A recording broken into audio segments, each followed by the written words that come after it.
Hi guys, ToonSlim here. Today I'm going to try do a Dive Cramorant guide. This is a pick I'm known for. You may know me as the Dive Cram player sometimes. It's a very strong pick at the moment, and should be a pick that is prominent at Worlds. For items, my preferred build is Buddy Choice Wise. I find this build gives me a good balance of early and late game. The special attack is noticeable in the early game on Whirlpool, which helps me get those extra secures I need in lane or when ganking.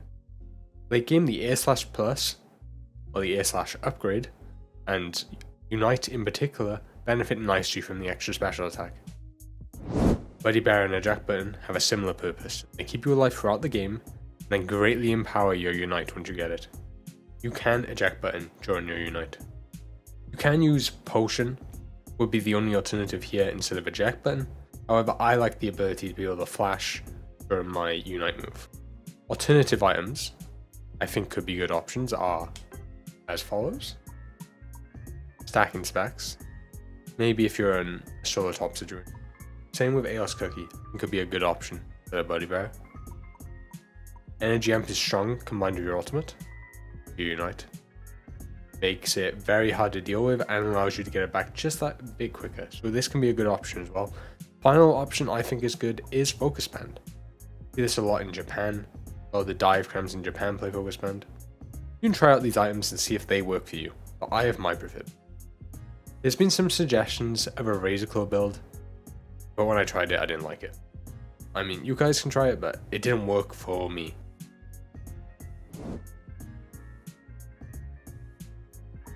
So you want to go to controls and go down to this bar. Make sure this bar is maxed. This bar directly affects the speed, how fast you can drag dive across your screen. So having this maxed is very important.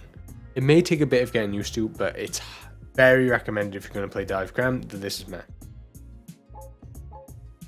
The other tip I recommend doing is going to Pokemon, go into Cram, into the moves, and set in Dive and Air Slash as the auto set. You see at the bottom right it says Y auto set.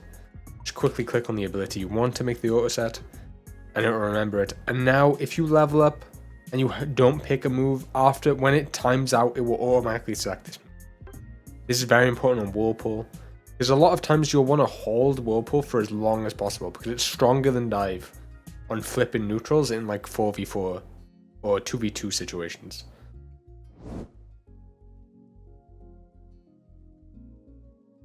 Cramorant has two forms of good matchups.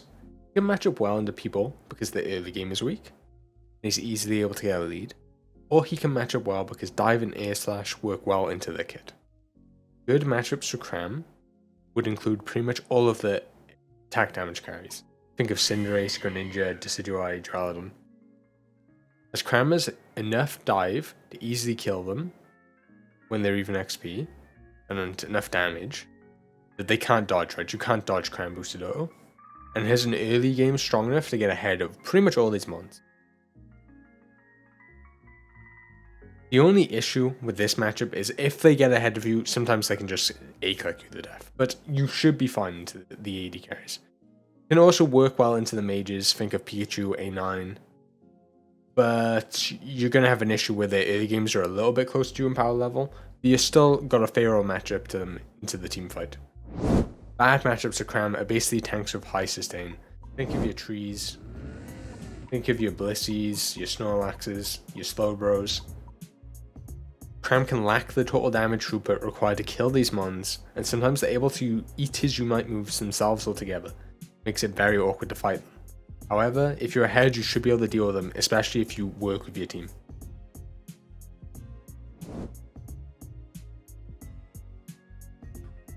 Cram is able to kill neutrals very fast at pretty much all points of the game with this build, and can also move around the map fast. This makes Cram one of the best farmers in the game. It's his primary use case, I feel like.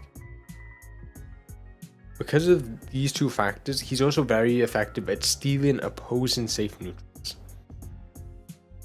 These strengths allow Cram to ult at later timers than usual, or off timers, and then get the ult back for important fights, like Second Dread or Zapdos.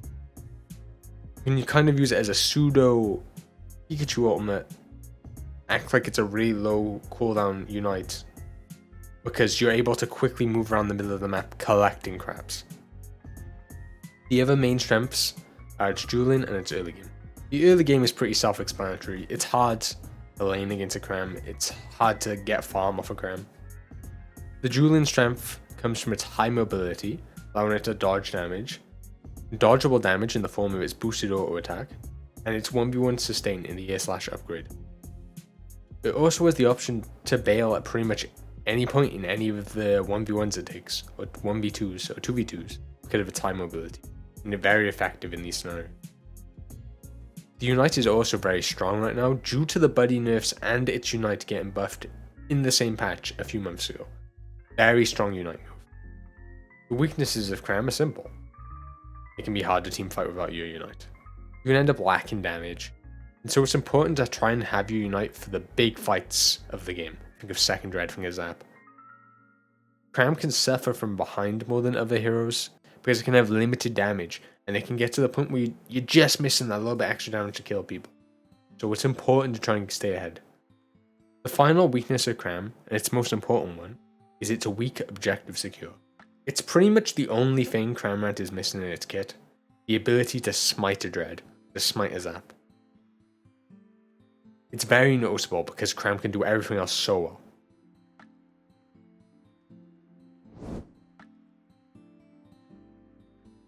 Dive Cram is very versatile in where it can be played. In solo queue, you can play Dive Cram pretty much anywhere. You can fulfill all the roles properly, and in competitive, it can be played in the following roles: 2-1-2 in either lane, solo top in a 1-1-3, bot lane attacker in a 1-1-3, or as the jungler. Of these options, I believe Cram benefits most from being played in a 2-1-2 or as the bot lane attacker, but it can do a very satisfactory job in all the mentioned positions. I'm now going to go through a simple laning explanation in the game.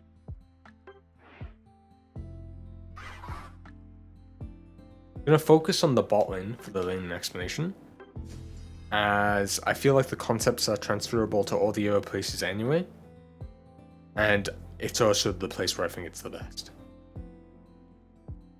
So when you get into the game, you're going to want to select Whirlpool. You're going to just want to walk down the lane, lead your Whirlpool ahead of the A-Bombs, and walk into the Whirlpool to get your boosted autos.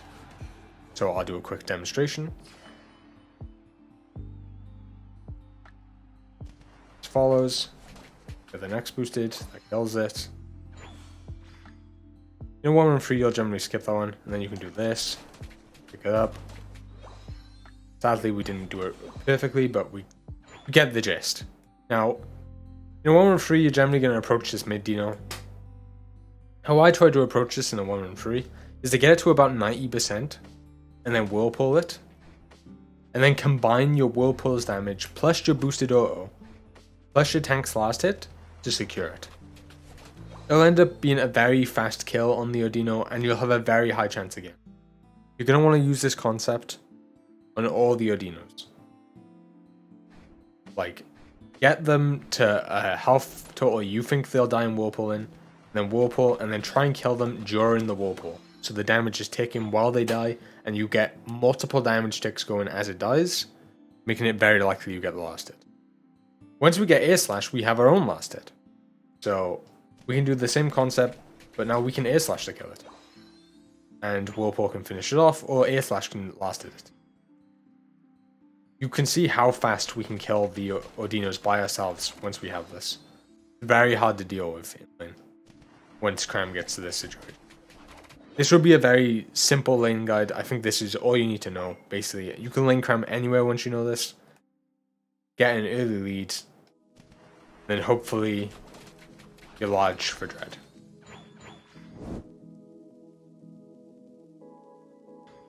Dive is a interesting spell because it's ridiculously overloaded. If this was on PC, this spell would not be remotely balanced. So let's list what this has. This is an unstoppable move, Blink, that It preps you an empowered boosted auto that was pretty much all your damage. Has a knockback involved, which can interrupt spells. The blink itself does damage. And it has 3 charges on a low cooldown. This spell is ridiculously overloaded. Because of how overloaded it is, I can't really tell you how to use this spell to its maximum potential. You're just going to have to practice yourself. What you're going to want to do is dance around with the dive and sort of use your boosted autos, dodge damage, dodge CC, and use your boosted autos to poke them.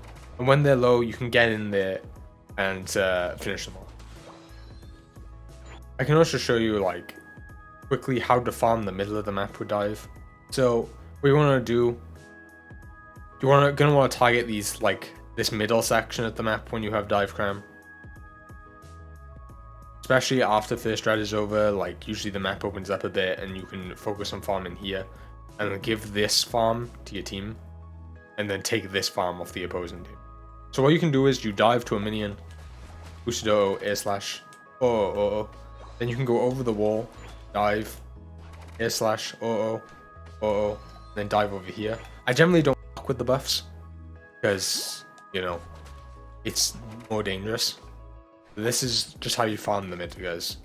You're very fast, very safe, like so.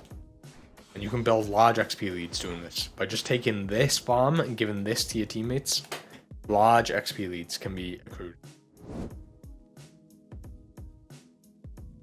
The important spikes to aim for is you want to be able to ideally use your Unite move after first red, maybe the push here, maybe the secure rotor, maybe to defend a point, and then farm it back for second red. Would be an important power spike I would aim for. It gives you a lot of value, a lot of XP. Now, if it's too late, hold your Unite move. If you can't get enough farm to farm your Unite move back, I would recommend skipping second red in a lot of cases. You can go to it, but it's hard to team fight as Dive Cram without your ult, your Unite. I would just go to the off lane, maybe cap my money, farm these maybe, farm the jungle, but it can be hard to do stuff down here during second red without your Unite. The other things you want, if you are going to fight second red, you want to try and get level 11. This gives you air slash plus, or the air slash upgrade. This gives you a lot of sustain, guys. This upgrade is very strong. It's my favorite part of Cram. I healed almost 30% of my health off one grab. You heal per blade, guys, so you just want to get into melee range and then shotgun the farm, and then you can quickly heal up. Use this in team fights as well. This would be a power spike I'd want for second red. And then the final power spike you're going to want to go for, guys, is level 13 for Zap. You want to make sure you're level 13 for the Zap fight, guys. The reason being is because pretty much all the mages in this game, when they go to level 13, go from 15% CDR as a secret stat to 25%. This means your dive is now a ridiculously low cooldown. Same with your air slash.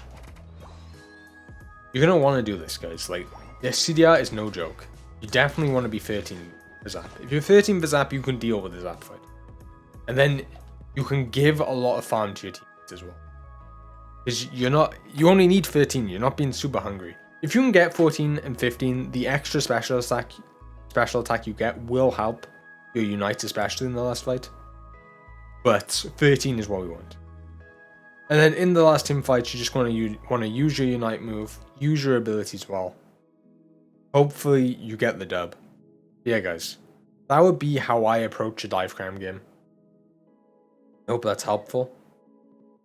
I'm gonna put in the description, and hopefully it appears somewhere on the screen, a video of me playing Dive Cram so you can see a bit how to apply these concepts, how I approach the fights, how I approach the mid game, the early game, the late game. Yeah, guys, have a good one. Hope you enjoy it. Peace.